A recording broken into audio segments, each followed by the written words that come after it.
Today we have a 2006 Chrysler 300 with a 3.5 liter motor. We'll be replacing the thermostat. So first thing we're going to do is remove the air cleaner box. It's held in by number 10 bolt here. Just take it off, pull it up.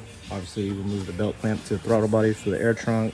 Move the hose here, which will expose the thermostat right down there.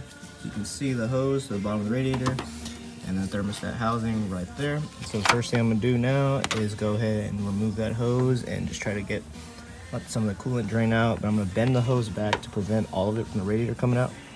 So I'm gonna go ahead and get that out, and then I believe it's held in by two number 10s.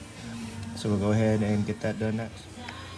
So with a number 10 swivel, a couple extensions and a 1/4-inch ratchet, I removed the two bolts holding the housing on top and bottom.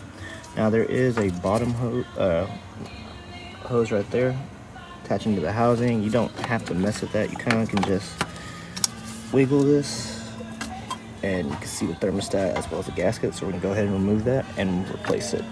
Once I go ahead and replace that, just keep in mind, as you can see here, thermostat has a little valve.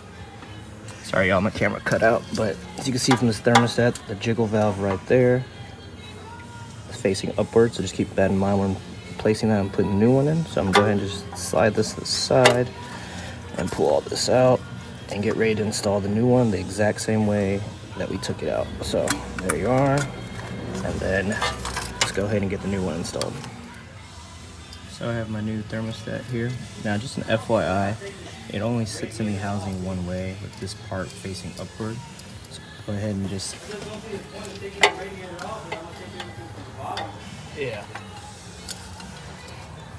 So we're gonna go ahead and just place it in there with that jiggle valve facing upward. So just kind of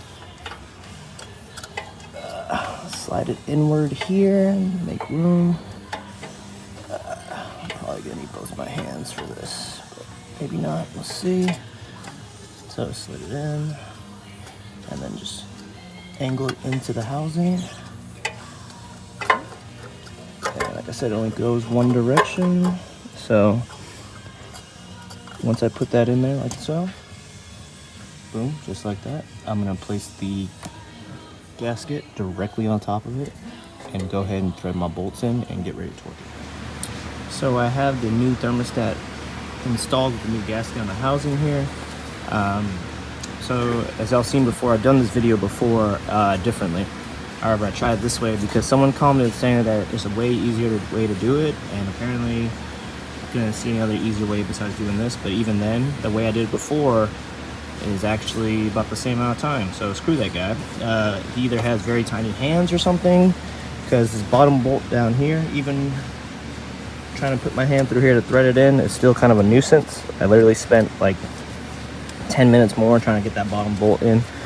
Anyways, so either way you can do it, they're both about the same amount of time. So if you don't have a lift, you don't have a jack, I guess do it this way. But anyway, so I threaded those bolts in and torqued them down to 12 Newton meters, or around 8.5 foot-pounds. So now I'm just gonna close everything up and go ahead and add coolant and basically show you how to bleed the system, and we'll be done. So I'm gonna go ahead and get this taken care of. So now that we have everything back together, I'm gonna go ahead and add coolant.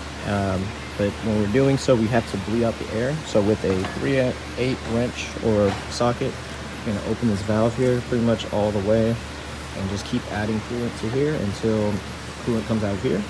And then once that does it, just close it up and make sure you fill it up all the way to that cold fill max line. Close it up and you're done. So thanks for watching, y'all. Please like and subscribe. And if you got comments to say like what other easier way to do that is, let me know. But thanks for watching.